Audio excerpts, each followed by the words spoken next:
Hey guys, welcome back to our YouTube channel Take AI. Today in this video, let's learn about how to make Andrew Tate as Snapchat AI. So let's get started.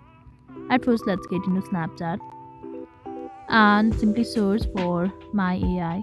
So here it is. Now we can simply go to customize and click on customize. Here we can see I have already changed my AI to Andrew Tate over here. And for doing this, you can simply click on these three dots on the top right and click on avatar settings. And at first, you can simply choose the gender. Now you need to choose the skin tone, and on here you can choose the hair type, that is, it is bald hair. And we can add further details like mustaches.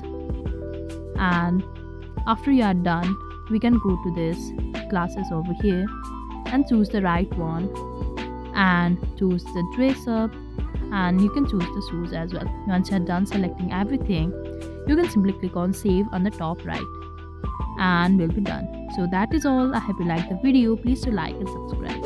Thanks for watching.